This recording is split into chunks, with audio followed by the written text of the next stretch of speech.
En libertad, con Jano García.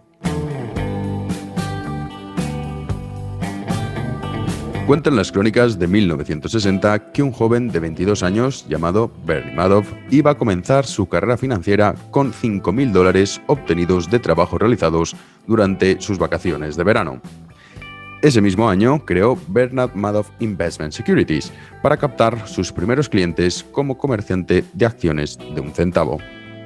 Su negocio creció con la ayuda de su suegro, el contador Saul Alpern, quien lo ayudaba a darse a conocer. Para competir con firmas que eran miembros de la Bolsa de Valores de Nueva York, su empresa comenzó a utilizar tecnología informática innovadora para difundir sus cotizaciones. Madoff publicaba unos resultados extraordinarios y ello le hacía tener cada vez más clientes.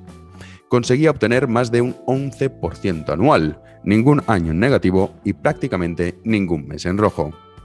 Además, desde 1991 hasta el año 2008, Bernie y su mujer Ruth aprovecharon el auge para compadrear con el poder político, contribuyendo con alrededor de más de $240.000 a candidatos, partidos y comités federales.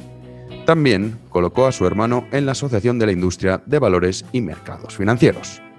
El nombre de Madoff fue relacionado con fraude por primera vez en una investigación en 1992, cuando 2 personas se quejaron ante la SEC, la Comisión de Bolsa y Valores de Estados Unidos, sobre las inversiones que habían hecho con Avelino y Bienes, el sucesor de la práctica contable de su suegro. Finalmente, devolvieron el dinero a los inversores y la SEC cerró el caso. No obstante, hubo algunos que siguieron denunciando a lo que a todas luces parecía un fraude. El primero fue Edward Thorp, el conocido matemático, aunque no consiguió tener mucho éxito. Sí hicieron más ruido Harry Markopoulou y Neil Cello, gestores de Rampant Investment Management. Desde el año 2000 aseguraron que el tipo de estrategia utilizada por Madoff no podía producir unos resultados tan buenos como los que éste publicaba, y mostraron sus análisis a la SEC en el año 2000 y 2001 sin obtener ninguna respuesta. En 2005, Markopoulou contactó de nuevo con la SEC, adjuntando un completo informe donde aseguraba que todo era un gran fraude que seguía un esquema Ponzi, señalando las principales alertas rojas que le hacían pensar aquello. No fue su último aviso. Lo intentó de nuevo en el año 2006 y 2007, pero no consiguió desencadenar ninguna acción. Madoff dijo en una entrevista que la presidenta de la SEC era una querida amiga, una dama excelente y que la conocía bastante bien. Sin embargo, el 10 de diciembre del año 2008, Bernie Madoff confesó a sus familiares que su negocio de asesoramiento era un gigantesco esquema Ponzi, es decir, usaba el dinero que recibía por nuevas inversiones para pagar a sus clientes anteriores. Su esquema fraudulento de inversiones llegó a valorarse en más de $65.000 millones. Aquella misma tarde, sus hijos lo denunciaron a las autoridades, que lo arrestaron el día siguiente. 3 meses después, un juez federal lo condenó a 150 años de prisión. Madoff llegó a ser el mayor creador de mercado en el Nasdaq y en 2008 fue el 6º mayor creador de mercado en Wall Street. El estafador pasó sus últimos años encerrado en la cárcel realizando el trabajo de limpiar teléfonos y ordenadores por $40 al mes. El pasado 14 de abril, el cerebro de la mayor estafa piramidal de la historia de la humanidad fallecía en el Centro Médico Federal en Butner. Comenzamos.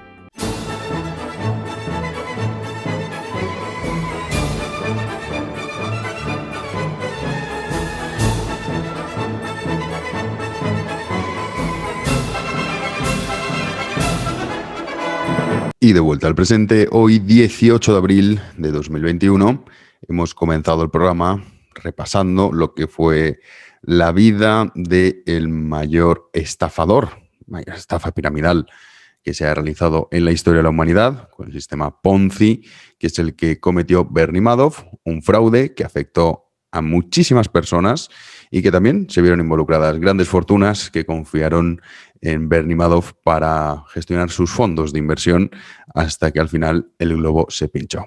Pues del fraude de Bernie Madoff pasamos al fraude de la Segunda República. Ya saben que el pasado 14 de abril se celebraba el 90 aniversario de la Segunda República, la proclamación de la Segunda República, y ahí salía toda la izquierda española una vez más para conmemorar un episodio lúgubre en la historia de España, como fue el periodo de la Segunda República. Nos han intentado vender que ha sido una época de paz, de democracia y de libertad, cuando ciertamente no fue nada de eso. Basta con decir un dato, y es que hubo más de 25 gobiernos en el periodo de la Segunda República, desde el año 1931 hasta el año 1936, que realmente cuando acaba el periodo de la Segunda República, cuando triunfa el Frente Popular, y de facto lo que se estaba intentando utilizar era ese cambio de régimen para realmente instaurar un régimen de terror propio del periodo de entreguerras que se vivía en Europa e instaurar la dictadura del proletariado. Todo esto lo vamos a repasar en este programa, pero antes de hablar de ese fraude, como ya la Segunda República nace con un fraude, y ahora vamos a repasar los datos y los hechos, vamos a dejar esos 5 segunditos de pausa. Ya saben, siento las molestias por aquello del algoritmo de YouTube, así que den el like y dejen un comentario, pueden dejarlo posterior si ustedes lo desean, para que el vídeo se posicione bien. Y comenzamos con esta izquierda analfabeta española que nos toca padecer y que se aprovecha, por supuesto, de la ignorancia del personal. Vamos a ello.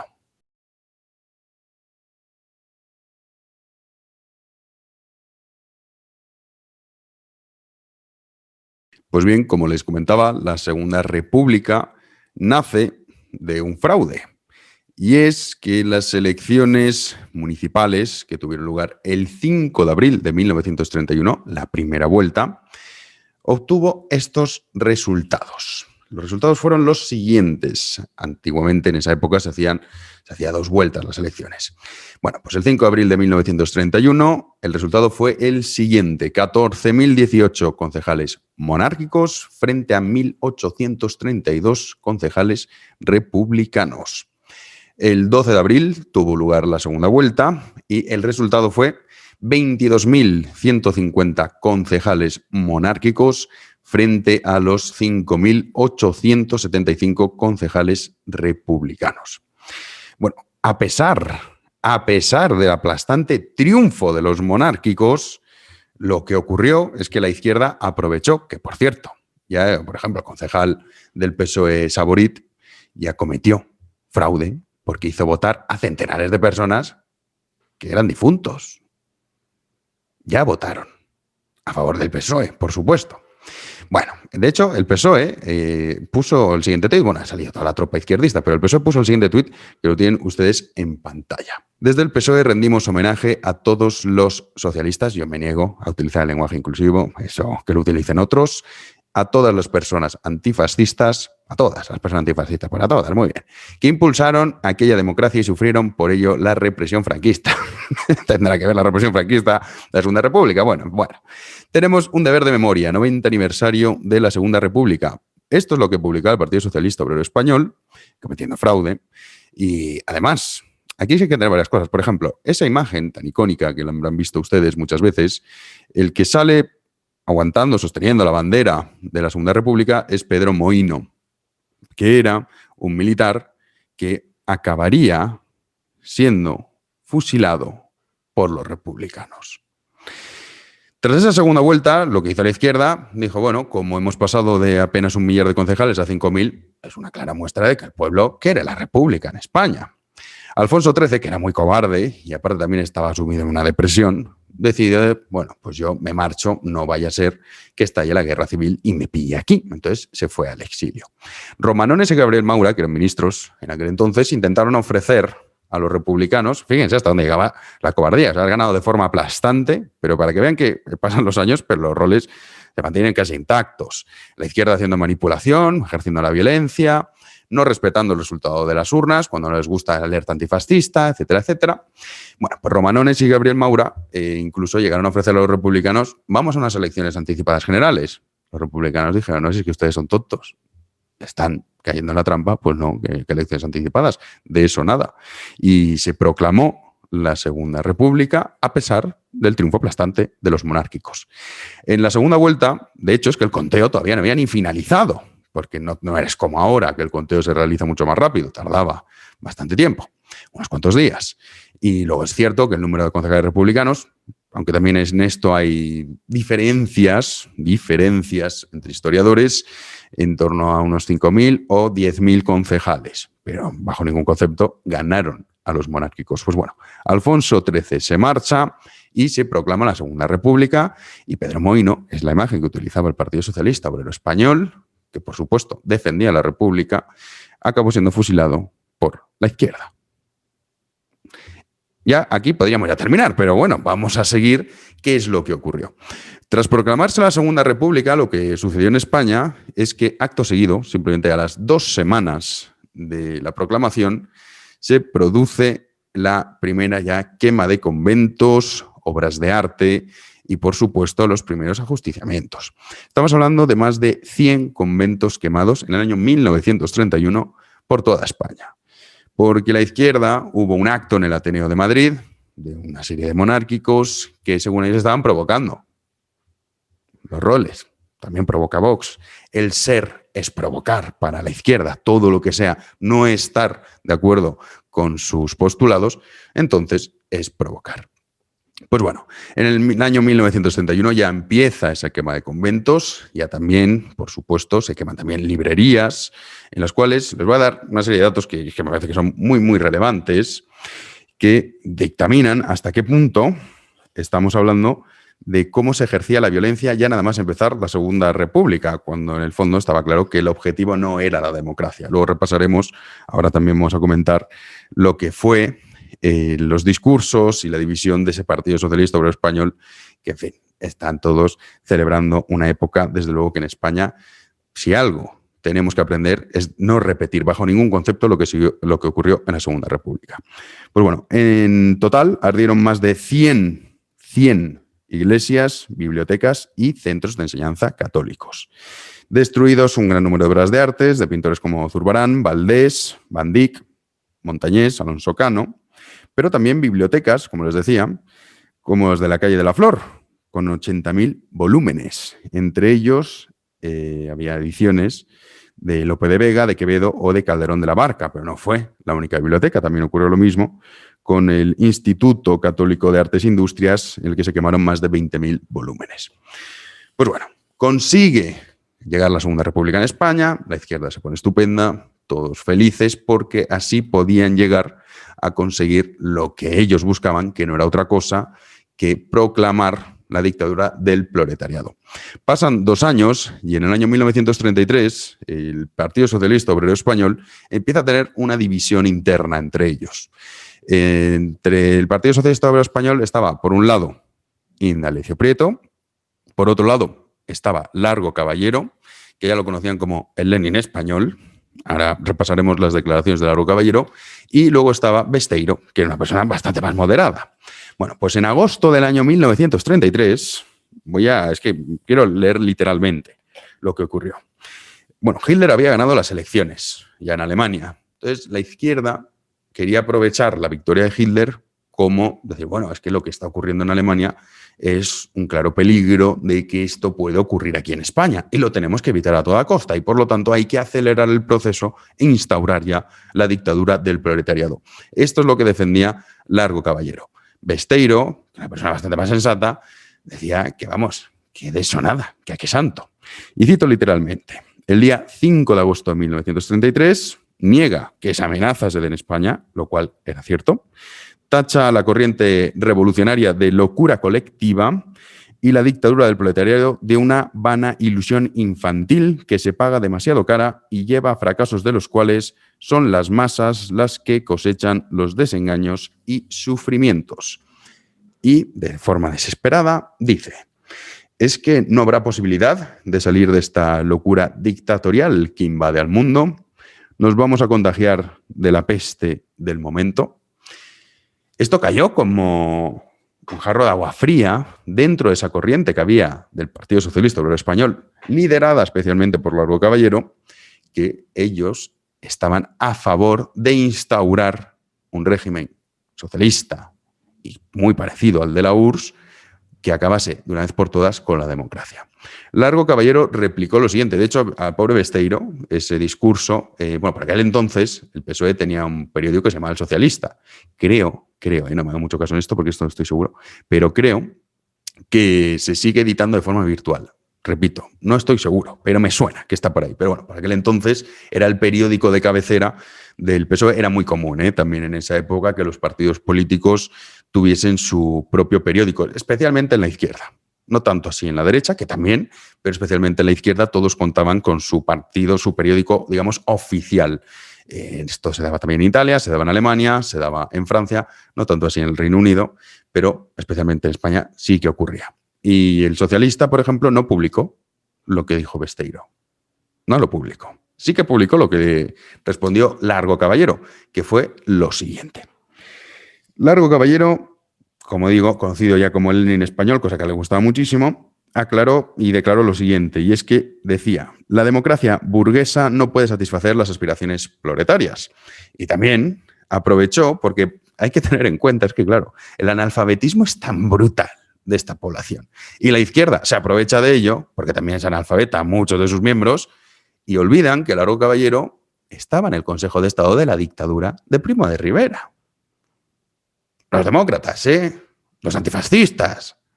Pero han sido ustedes siempre los que han odiado la democracia y los que han intentado, y ahora estamos en lo mismo, es cierto, siglo XXI, de una forma diferente, pero cada vez vemos como nuestras libertades se ven completamente restringidas y aquí no pasa absolutamente nada.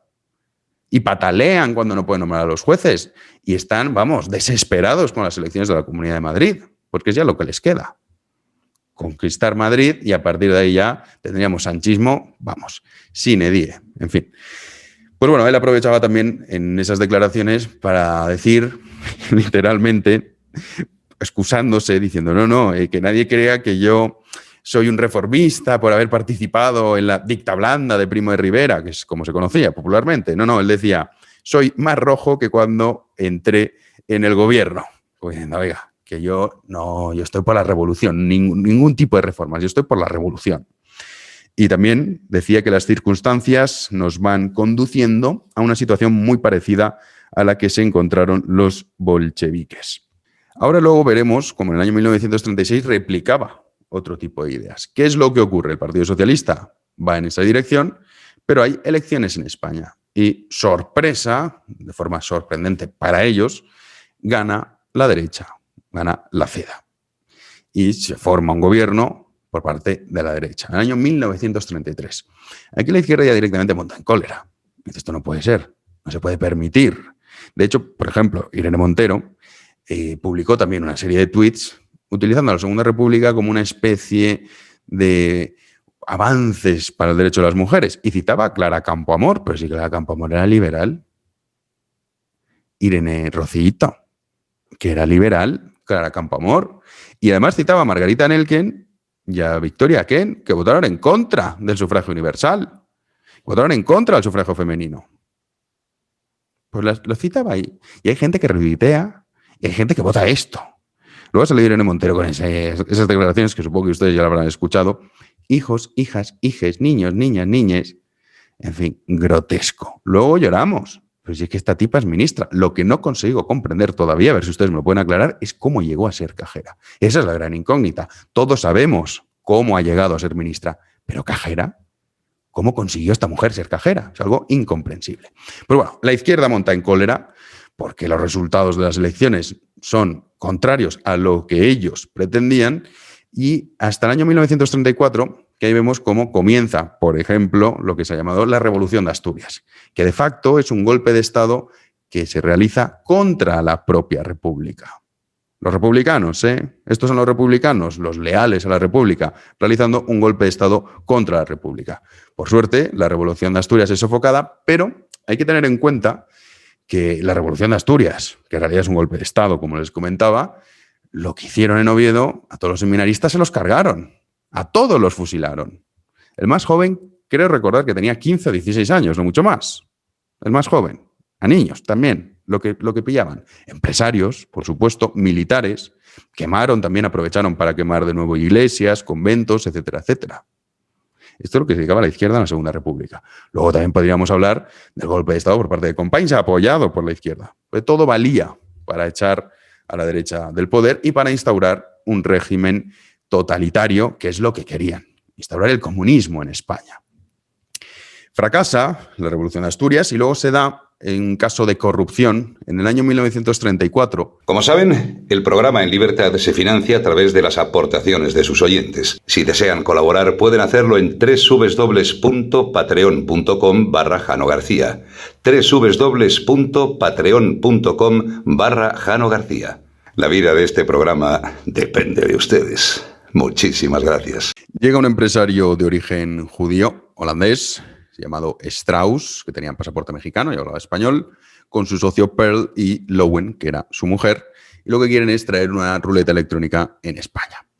Bueno, para aquel entonces el juego tenía muchísimas regulaciones, pero consiguen instalarla previo soborno de no Alejandro Lerroux, que fue lo que dijo Strauss. Strauss dijo, no, he sobornado a Alejandro Lerroux.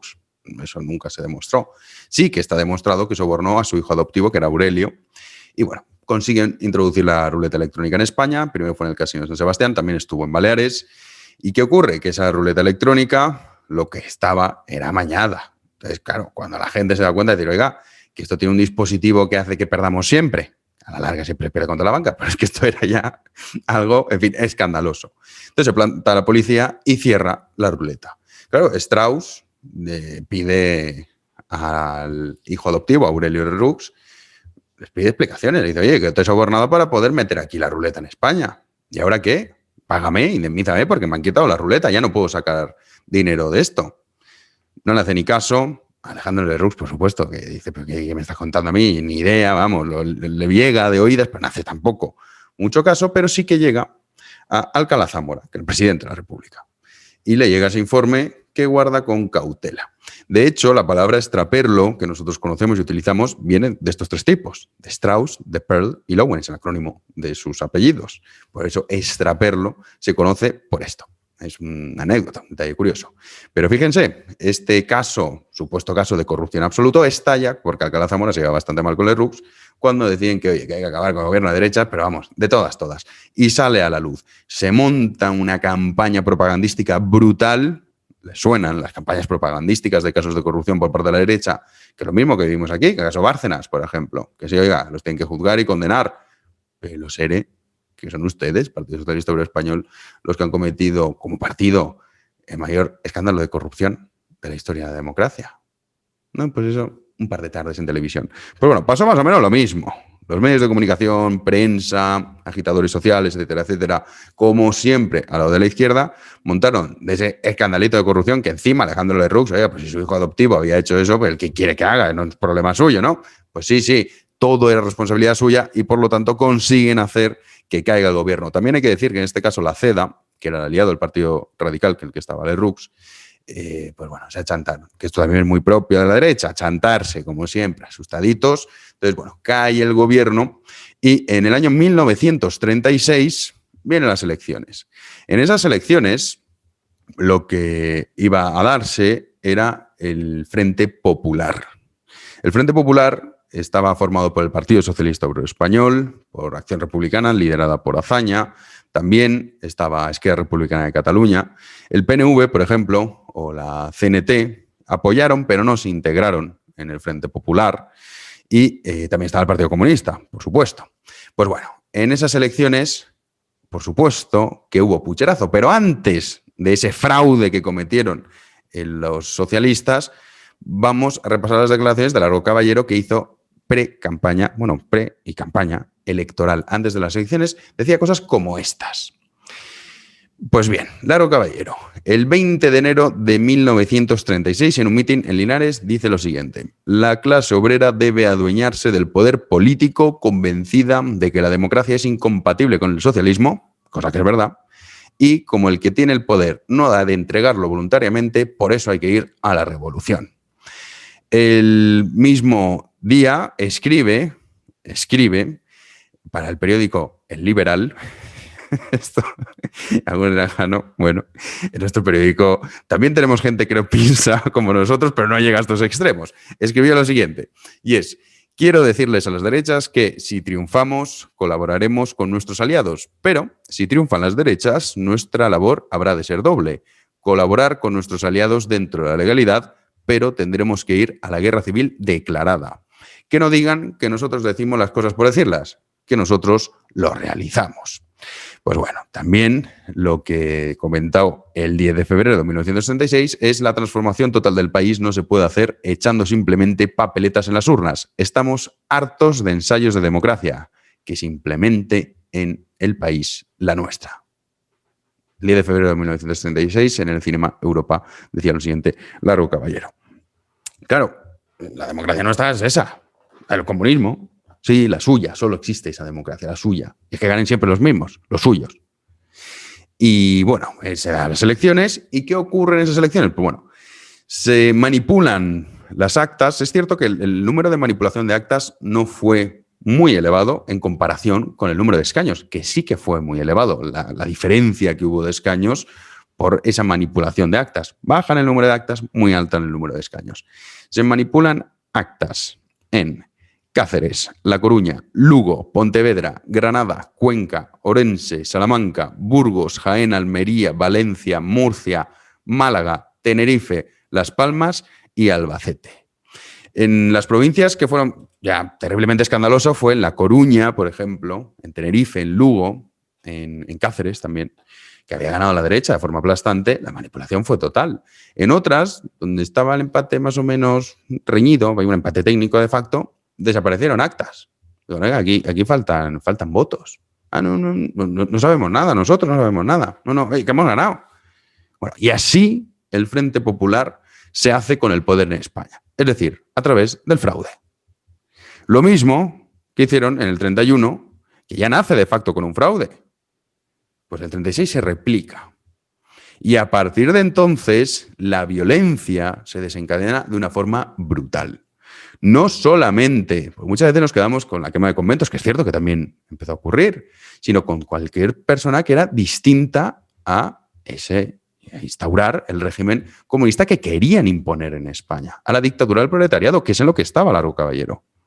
Pero si es que además, a Calvo Sotelo, que lo asesina, es Luis Cuenca, que es el guardaespaldas de Indalecio Prieto, que era el jefe de la sección motorizada que había creado el Partido Socialista Español para palizar al disidente y para asesinar a todos aquellos que estuviesen en contra.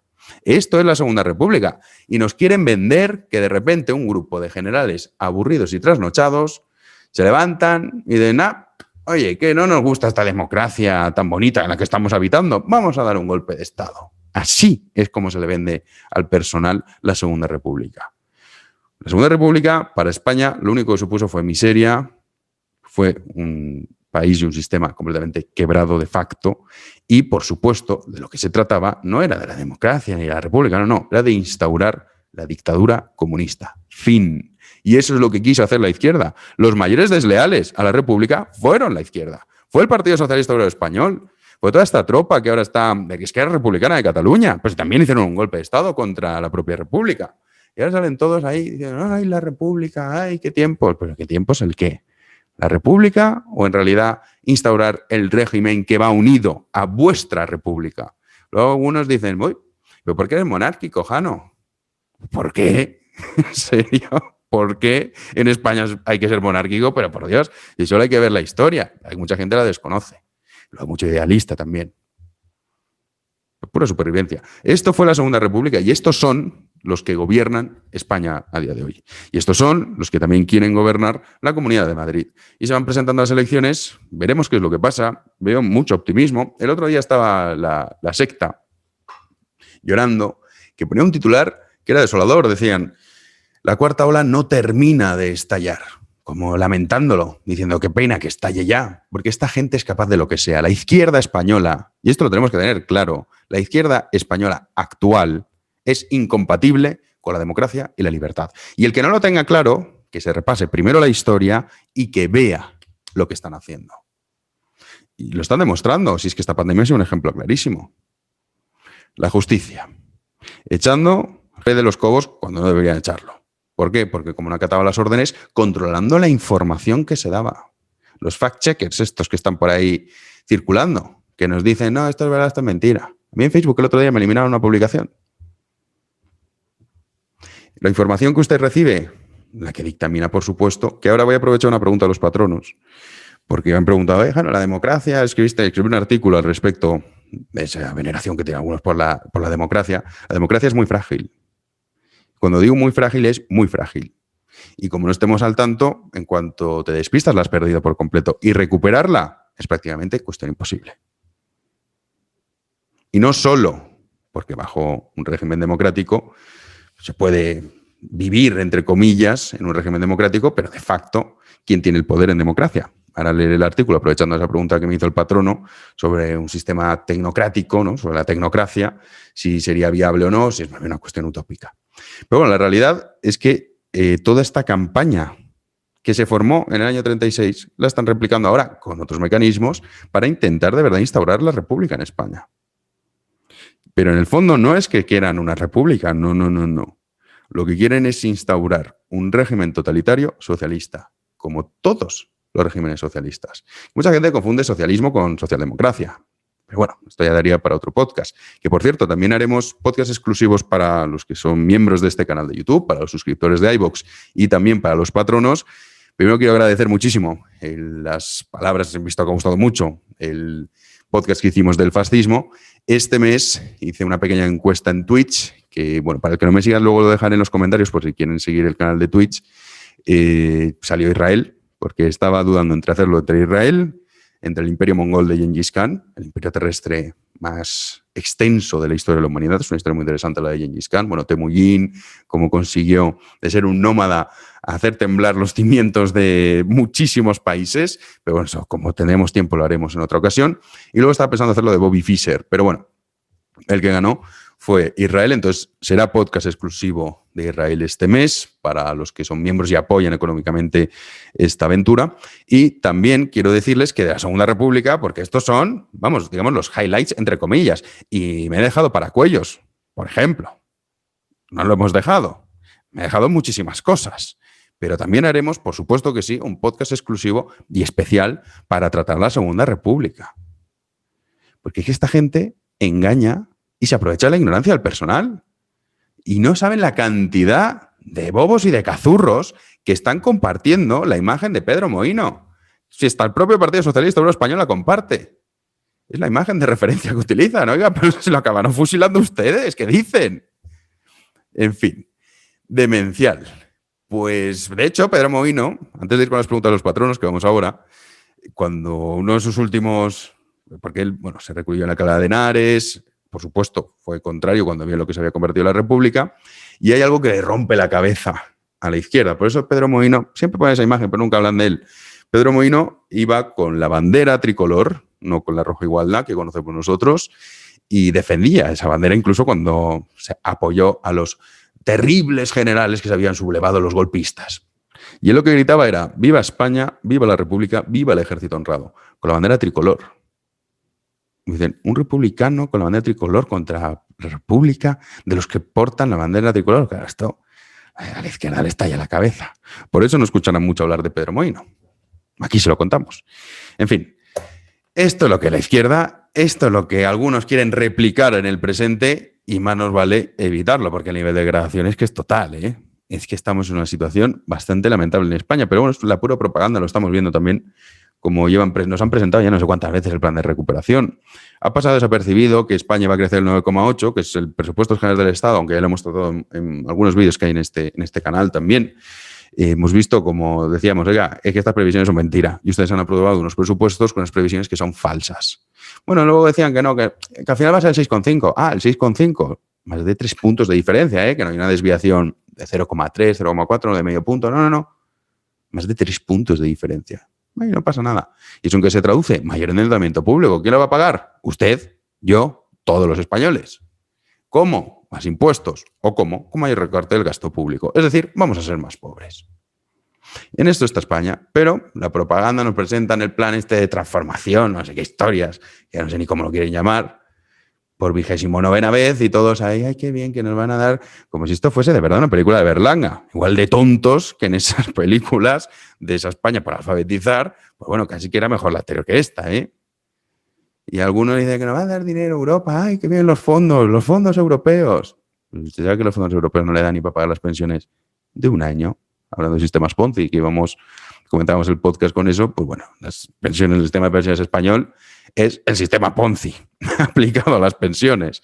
Y es usted, vaya dándome el dinero, con ese dinero voy pagando yo ya a las víctimas que han entrado en ese sistema y ahora cuando le toque a usted, es decir, a los que somos más jóvenes, olvídense de cobrar una pensión por parte del Estado. Ya pueden ustedes empezar a ahorrar y a planearla por ustedes mismos, porque si no, si están dependiendo de este Estado, vamos claros, en fin.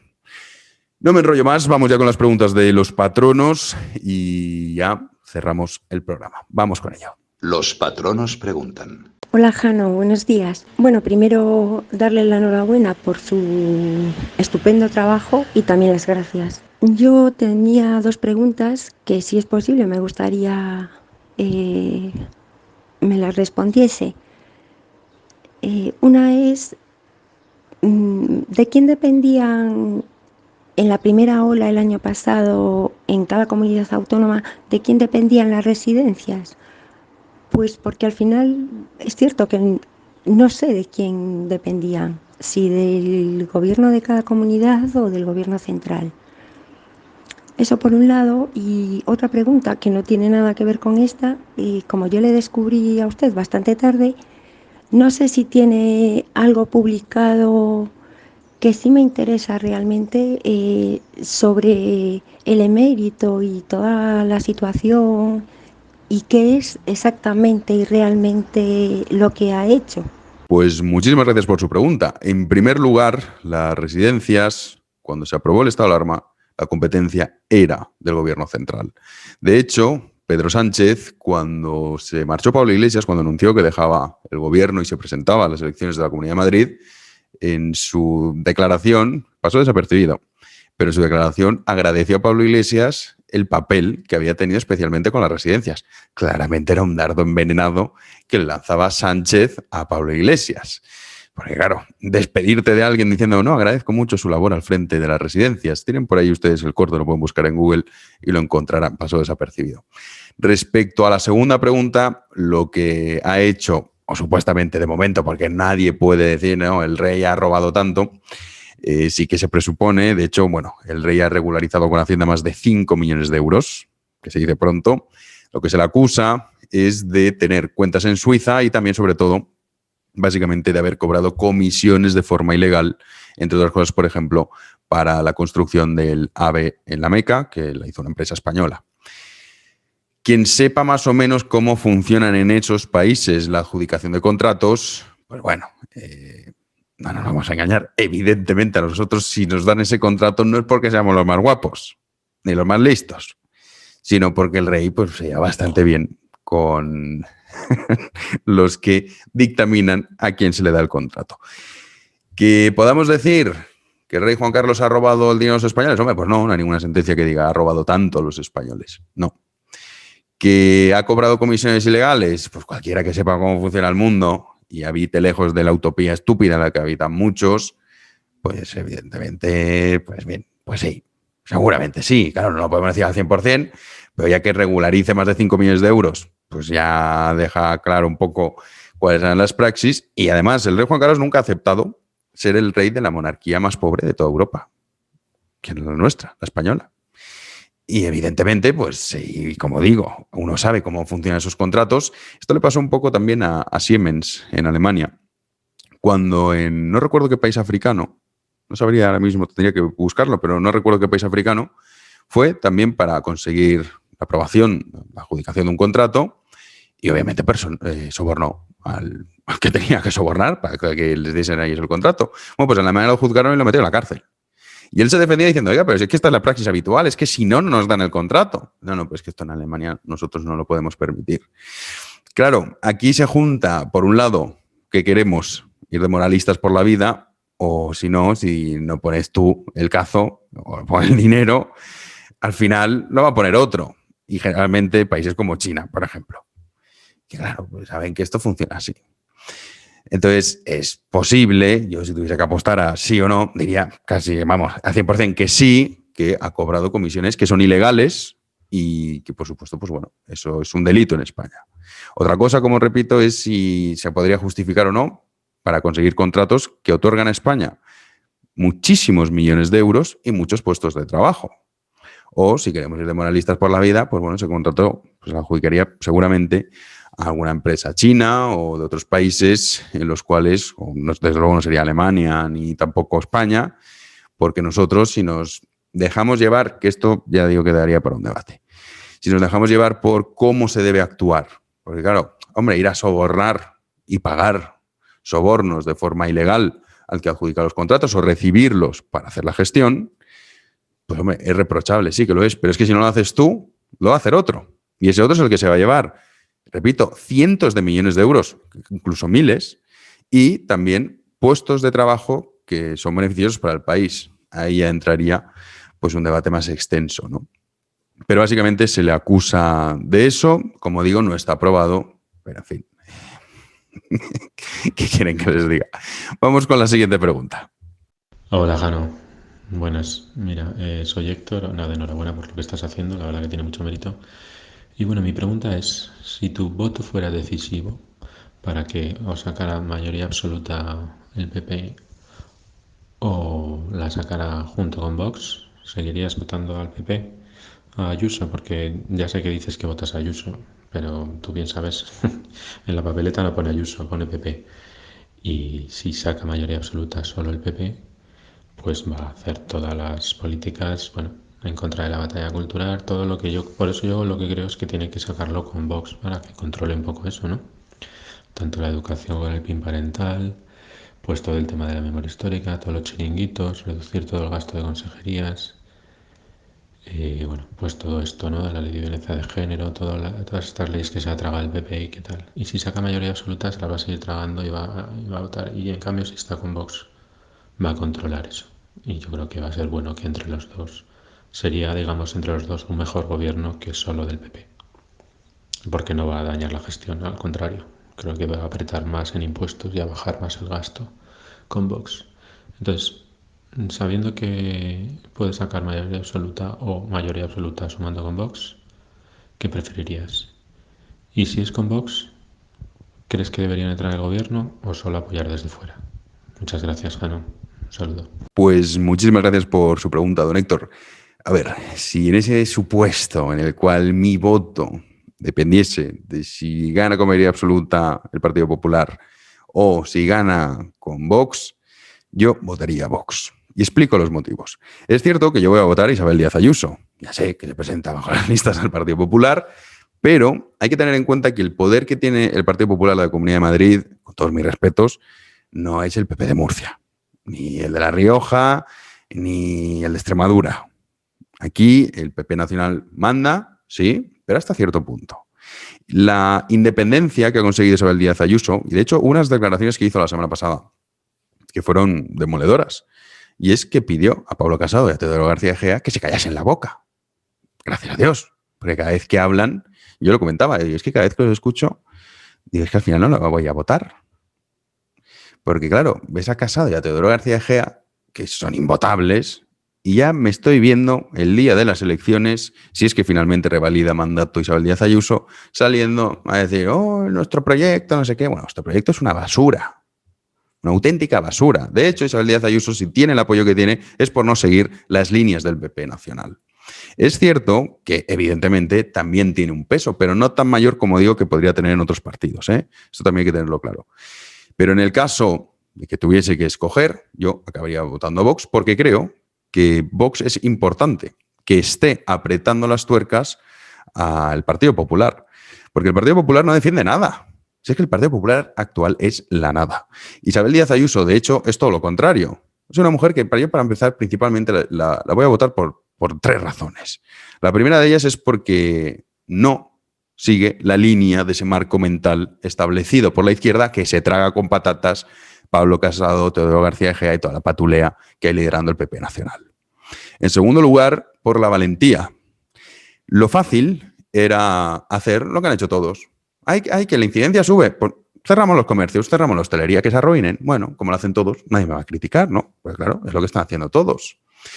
Lo fácil era tomar todo tipo de medidas restrictivas estúpidas que están implementadas en muchas comunidades autónomas, porque como lo hacen todas, pues claro, nadie me critica. Lo valiente, y es lo que se le tiene que valorar a Isabel Díaz Ayuso, que te gustará más o menos, pero que es una mujer valiente, nadie lo puede poner en duda, es lo que ha hecho ella. Y por eso vemos en Madrid, los que vivimos en Madrid lo vemos, hay un clamor, no vamos a decir en toda la Comunidad de Madrid, pero hay un clamor de gente trabajadora. El otro día en Mercamadrid la recibían aplaudiendo, que se emocionaba hasta Isabel. Digo, hombre, por fin alguien que me aplaude, porque claro, pues la televisión parece que todo el mundo la odia, mis redes sociales lo mismo. La gente aplaudiéndole, los trabajadores aplaudiendo, por dejarles trabajar. Por dejarles trabajar. Y por no crear esa sociedad clientelar que es la que aspira a la izquierda, de ayuditas y de limosnas para que tu voto lo tengan comprado. Y así eres rehén. O me votas, o si no, a lo mejor pierdes la ayudita con la que sobrevives, que no vives, que es distinto. Y la tercera razón por la que yo voto a Isabel Díaz Ayuso también es porque nunca he visto una campaña de linchamiento tan brutal y tan salvaje con mayor número de mentiras contra un político. Nunca en mi vida. Y es una persona que se merece, después de todo lo que le han hecho, todas las mentiras, las difamaciones que se han hecho, cómo se han intentado que cada muerto que había en la Comunidad de Madrid era culpa de ella, que había ido ella personalmente a aniquilarlo, cómo detestan el Hospital Zendal, sabotajes en el Hospital Zendal. En fin, una campaña propia de esta izquierda repugnante que tenemos en este país. Y pues a estas razones voy a votar a Isabel Díaz Ayuso, principalmente por la valentía. Porque eso, además, está demostrado, y ya lo publicamos el otro día, que no se salvan más vidas cerrando los comercios. Y el que piense eso, y estoy harto ya de escuchar a esta gente que dice, uy, la incidencia que sube, a cerrar todo. ¿Por qué? Porque lo dice el mainstream, los grandes medios de comunicación. ¿Por qué? Si no se salvan más vidas. Si haces la valoración por habitante, evidentemente, es que hay gente que todavía está haciendo comparaciones con números absolutos. Dicen, ay, fíjate, Estados Unidos, madre mía, ¿cuántos han muerto? Hombre, es que son 320 millones de tíos. Y somos 47. Si usted hace por habitante, verá que Estados Unidos... Bueno, ahora ya no. Ahora ya en Estados Unidos no fallece nadie, porque como gobierna Biden, ahora ya no fallece nadie. Pero cuando estaba Trump, todo el día la cantinela. Fíjate, Trump, lo que está haciendo. Mira, 200.000, 100.000.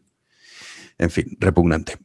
Entonces, voy a votar a Isabel Díaz Ayuso por esos motivos, pero es cierto que aparte de que no crea que el Partido Popular Nacional podría meterle tanta mano a Isabel Díaz Ayuso, no crea. De hecho, si no consigue revalidar mandato Isabel Díaz Ayuso, Casado y Teodoro García Egea no hace falta ni que se muden, se tienen que ir a su casa. Su proyecto depende de estas elecciones. Sería la parte positiva, entre comillas, si no consiguiese revalidar Isabel Díaz Ayuso su mandato. Pero es cierto, como usted bien comentaba, que no deja de estar dentro del Partido Popular. Y el Partido Popular actual es lo que es. Entonces yo, si en el caso que se diese de venga, que tu voto es decisivo, pues bueno, votaría a Vox. Otra pregunta que me hacen la misma es si Vox debería entrar o no en el gobierno. Yo creo que no. Yo creo que lo que está haciendo Vox es correcto, es decir, yo apoyo. Y luego, al fin y al cabo, si es que estás ya en el gobierno de facto, es decir, ¿quieres aprobar los presupuestos generales? Bueno, presupuestos generales no, pero los presupuestos de la Comunidad de Madrid. Vale, necesitas mis votos. ¿A quién se los vas a pedir? ¿A la tipa esta que está hace el payaso en la cadena SER perreando? ¿A quién se los vas a pedir? ¿A Iglesias? ¿A Gabilondo? ¿A quién? Entonces, se tienen que pasar por el aro. Y la posición de Vox, porque luego se aprobarán y serán cosas mal, porque nadie es perfecto, y Isabel Díaz Ayuso, yo soy consciente cuando la voy a votar, que luego hará cosas mal y habrá cosas que no me gusten, que se aprobarán, pero si tú no estás en el gobierno lo puedes criticar. Ahora, si tú formas parte del gobierno, ¿cómo lo vas a criticar? ¿Qué es lo que le ha pasado un poco a Podemos? Con ese afán de querer estar en el gobierno, ahora salen y claro, dicen, no, es que esto es una vergüenza porque fíjate lo que ocurre con el desempleo juvenil. Y yo, pues que la ministra de Trabajo es suya. ¿Qué me está usted contando? ¿Si gobierna usted? ¿Qué dice? Entonces no tiene ningún sentido, no ganas nada. La estrategia de Vox en ese aspecto a mí me parece correcta y luego fíjate el caso de Ciudadanos, que estaba en el gobierno y lo mismo que ocurre en Castilla y León y van a desaparecer. Entonces yo creo que Vox no debería entrar en el gobierno. Vamos con la siguiente pregunta. Hola, Jano, buenos días. Mira, mi nombre es Amparo y voy a ser muy escueta en la pregunta. En este neolenguaje que nos están imponiendo y que estamos soportando, al menos yo, quiero preguntarte, ¿qué entiende la gente que emplea ese término por régimen del 78? Gracias. Pues muchísimas gracias por su pregunta. Principalmente, el régimen del 78 es un término que se utiliza muchas veces por parte de ciertos sectores para desprestigiar a la Constitución de 1978. Generalmente no es un término solamente que se utilice en el sector de la izquierda, pero bueno, se utiliza el régimen 78 para hablar de la época post, a partir de la Constitución de 1978 en España. Pero se utiliza muchas veces de forma despectiva, que dicen, el régimen del 78, bla, bla, bla, bla, bla, bla, por una sencilla razón, es que la izquierda nunca ha soportado que la democracia en España la trajeron los franquistas. Y esto es así, esto es historia. Las cortes franquistas hacen el harakiri, con Torcuato Fernández Miranda a la cabeza, encabezan el periodo de la transición que culmina con la Constitución refrendada y votada por el pueblo español en el año 1978 y su aprobación. Entonces, bueno, lo que ocurre es que muchas veces se intenta utilizar como régimen del 78 para dar una apariencia de que no estamos en un sistema democrático, la democracia es lo que dicen ellos, y a partir de ahí, pues claro, la Constitución, como es franquista, de hecho, la Constitución está aprobada con la Águila de San Juan, aparece, el escudo que tenía la bandera franquista. La cambiaron también, quiero recordar, hace un par de años, creo que o un poco más. Cambiaron la Constitución para, pues no sé por qué, querer borrar la historia, porque es que no soportan la historia. Entonces, bueno, la realidad es esa, que la democracia en España la traen los franquistas. ¿Les gustará más o menos? Es lo que hay. Y como digo, hay personajes muy importantes, que alguna vez hemos hablado de Torcuato Fernández Miranda, que se lo han olvidado de esa época, de esa transición que se hizo en España, con sus defectos, igual que la sigue teniendo la Constitución española, claro que sí, pero bueno, que se pueden reformar. Lo único que hay que hacer es articular las mayorías necesarias y ya está. Pero bueno, es un término que se intenta utilizar de forma despectiva, pero básicamente no deja de hacer referencia a esa Constitución de 1978, que es la que hace que estemos bajo el mayor, y esto siempre lo digo, el mayor periodo de libertad y de progreso económico se ha dado bajo la Constitución de 1978. Es cierto que avance económico a lo largo de la historia hemos tenido superiores a los que hemos vivido en estos últimos años, pero no gozábamos de la libertad que sí que tenemos de momento y que además restringido con esta Constitución. El problema que tiene la Constitución muchas veces es que no se cumple. Y sobre todo que hay una cosa que es vergonzosa que se llama Tribunal Constitucional, que se pone de forma muy rápida para, por ejemplo, la candidatura de Toni Cantó, enseguida consiguen resolverlo, pero todavía un estado de alarma que a todas luces es inconstitucional, nos lo estamos comiendo. En fin, veremos si algún día... Pero esto ya es un problema no de la Constitución, es un problema de cómo se ha retorcido, y ahora voy a ir con la pregunta que me han dejado escrita sobre la democracia, ¿quién manda realmente en democracia? Es un problema de la sociedad, que traga con todo y que no exige que haya cambios fundamentales, una especie de hegemonía cultural fundamental que tiene que haber en un país para que haya ciertos límites. Pero bueno, aprovechando esta pregunta, voy a leer la pregunta que me ha dejado César, que, bueno, escribí un artículo la semana pasada, bueno, esta semana, el miércoles, en El Liberal, al respecto del poder en democracia. ¿Quién tiene realmente el poder en democracia? Entonces me pregunta César, oye, Jano, he estado leyendo tu artículo sobre quién tiene el poder en democracia. Si es así, ¿por qué sigues defendiendo que acudamos a votar? Bueno, primero voy a leer el artículo y luego voy a responder la pregunta, porque seguramente muchos de ustedes no lo habrán leído. El artículo reza así. Vienen elecciones y una de las palabras más repetidas en plena campaña electoral es democracia. Todos apelan a ella y tratan de erigirse como los adalides de la misma. Cada partido utiliza sus recursos para tratar de atraer al máximo número de votantes. Y, por supuesto, una baza que siempre se utiliza es la democracia está en peligro. Pero fuera de ese juego vacío y superficial, el sistema democrático es otra cosa. Vaya por delante que el concepto de democracia que podemos dar cada uno varía según lo que concibamos que es un sistema democrático. Los comunistas predicarán que es un requisito indispensable de la democracia que los medios de producción estén en manos del Estado, mientras que los fascistas, por poner otro ejemplo, creerán que la unión partido-Estado es fundamental para poder cumplir con un régimen verdaderamente democrático. Que esto de la democracia verdadera siempre se ha utilizado a lo largo de la historia tantas veces, en fin. Incluso, si nos vamos a los padres fundadores de la democracia, bajo ningún concepto contemplaban el sufragio universal. Y aún así, los clásicos griegos quedaron horrorizados con el experimento democrático. Ahí están los escritos de Aristófanes, los escritos de Aristóteles también, en fin, de Eurípides. No obstante, con el paso del tiempo llegamos al consenso de que un sistema democrático es aquel en el que el pueblo escoge a sus representantes, ya sea a través de partidos políticos, diputados de forma directa o candidaturas personalistas. En el caso de España, a través de partidos políticos, en el caso de muchísimos países. Luego hay otros casos, como el caso del Reino Unido, que es diputados de forma directa. Pero bueno, el populista le dirá que la democracia es que el poder lo tenga el pueblo, pero no deja de ser una afirmación estúpida y falsa que jamás se dará por la pura organización jerárquica que cualquier animal requiere debido a su naturaleza. Ningún país del mundo el poder lo tiene el pueblo, en ninguno. El pueblo jamás tiene ni tendrá el poder. Sí podríamos decir que la democracia es aquel sistema en el que los ciudadanos son los que escogen a sus representantes de una forma u otra y les otorga el poder para legislar, pero debemos pararnos a examinar las razones que les hace votar a uno u otro. Nadie puede decir que su posicionamiento ideológico no está sujeto a su contexto vital, experiencias personales, información que recibe, no importa si es verdadera o falsa, o importancia que le otorga a diferentes cuestiones. Difícilmente aquel que quiera tipos impositivos bajos votará a un partido socialista, del mismo modo que aquel que tenga como prioridad poder abortar, sea cual sea la circunstancia, acabará depositando su voto en un partido conservador. Sin embargo, fuera de estos casos particulares existe la masa. Este conglomerado de individuos sin excesivas aspiraciones ni claros intereses a la hora de depositar su voto es la que en definitiva quita y pone gobiernos. Pero, ¿qué es lo que les motiva para votar en un sentido u otro? El voto de la masa depende fundamentalmente de tres factores: la información que posee, la idea mayoritaria en su entorno, lo que Gramsci definió de forma magistral como hegemonía cultural, y la capacidad de huir de las masas de acoso. Este último factor es tremendamente importante. Un ciudadano desinformado y sometido a la hegemonía cultural difícilmente podrá salir del marco mental establecido, aunque encuentre evidencias de estar equivocado.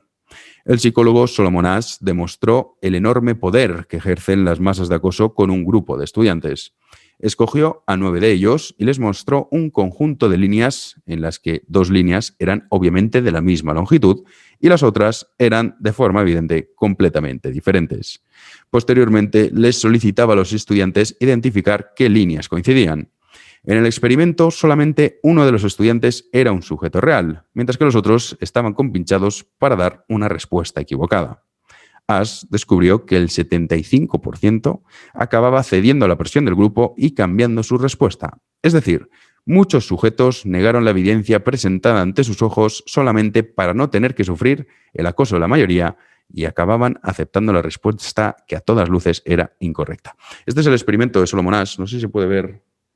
Se ven unas líneas. Ahí se ve. Ahí ustedes pueden ver cómo hay 3 líneas.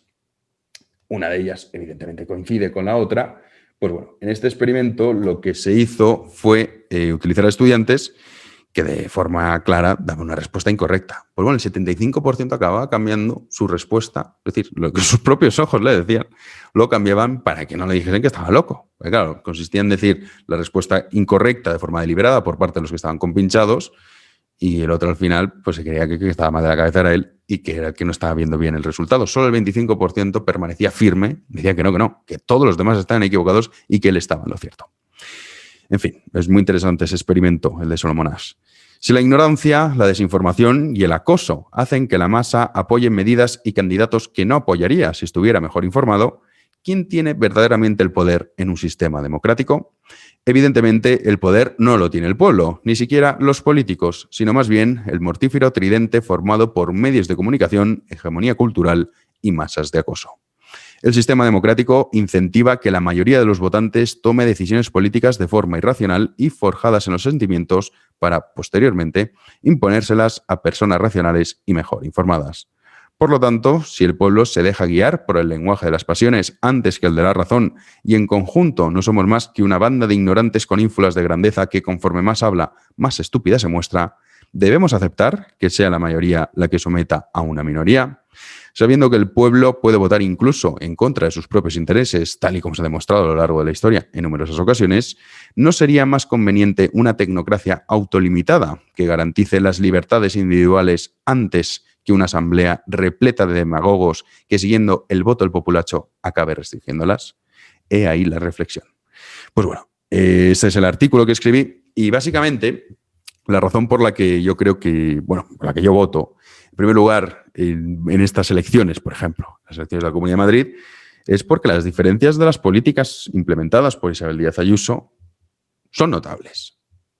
No es casual que la Comunidad de Madrid crezca 10 veces más que la media española. No es casual que sea la única comunidad que cree empleo efectivo. No es casual que sea la comunidad que más inversión genera. No es casual que sea la comunidad que siempre registra menores tasas de desempleo. Es decir, que Madrid se convierta en el centro neurálgico de España no es porque sea la capital, porque hay mucha gente que dice, claro, como es la capital. No, Berlín es la capital de Alemania y no es la ciudad ni la zona más rica de Alemania. Roma tampoco en Italia. No es una cuestión de soy la capital. No. Washington en Estados Unidos, tampoco. Hay muchos ejemplos. Podríamos estar citando países uno detrás de otro. La realidad es que hay que, en estas elecciones, y por lo que yo voto, es porque claro que me va a afectar quién esté gobernando y quién no. Aunque sea consciente de cuál es la decisión o por qué la masa vota en un sentido o en otro, me guste o no me guste, yo vivo en un sistema.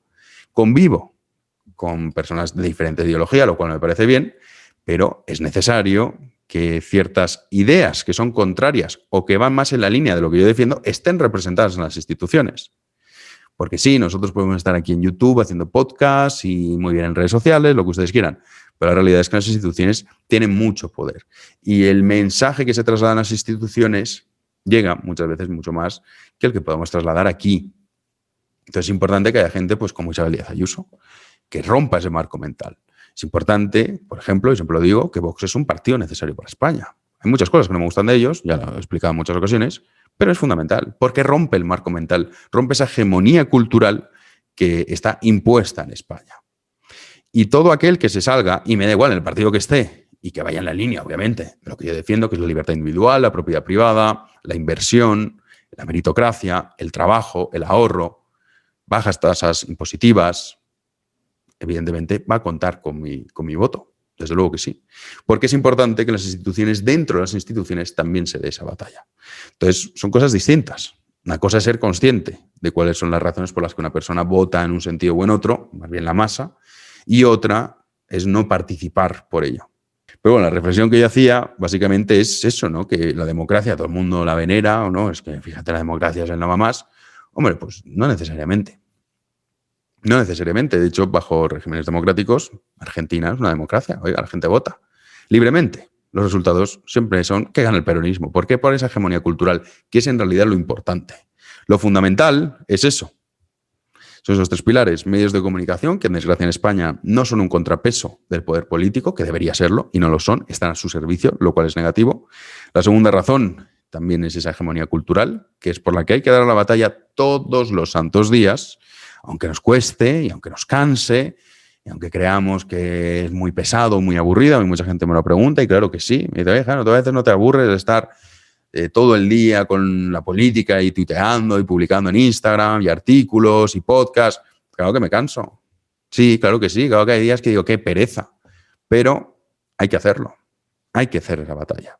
Cada uno dentro de sus posibilidades. Cada uno tiene su repercusión, pero cada paso, cada granito, cuenta. Entonces, pues eso, que hay gente pues, compartiendo este podcast o compartiendo los artículos, son en definitiva los que hacen que el mensaje vaya llegando. Y se dé esa batalla por la hegemonía cultural, que es en realidad lo que hace que cambien los países. No es un papelito. El que crea que un papelito va a coger y mira, en este papel vamos a poner esto y ya está, hemos cambiado el país. Usted es tonto. Así. O sea, es que usted es muy corto, no conoce la historia, por supuesto, no ha leído y aparte vive en una utopía, encerrado en no sé dónde. Porque no funciona así. Y a los hechos me remito, si no, pongo un ejemplo, oiga. Pongo un ejemplo. No, es que no puede poner ninguno. Mira, hablamos de la Segunda República, por ejemplo. En la Segunda República, si no triunfó la izquierda con ese proceso revolucionario es porque no conseguían tener la hegemonía cultural. Y de hecho, y hay un gran consenso al respecto, si hubiesen sido más cautos y hubiesen esperado, seguramente hubiesen conseguido hacerlo con el paso del tiempo, pero es que, pues bueno, se precipitaron. Pero esta es la realidad. Entonces, bueno, son cosas diferentes. Y, por supuesto, yo quiero que haya ciertas ideas como las que Isabel Díaz Ayuso, impuestos bajos, meritocracia, no crear una sociedad de vagos sometidos a limosnas estatales. Pues, hombre, sí, quiero que estén representadas en las instituciones y por eso, entre otras muchas cuestiones, es por las que voto. En fin, cerramos ya el podcast de hoy. En el 21 es el debate, quiero recordar, de la Comunidad de Madrid.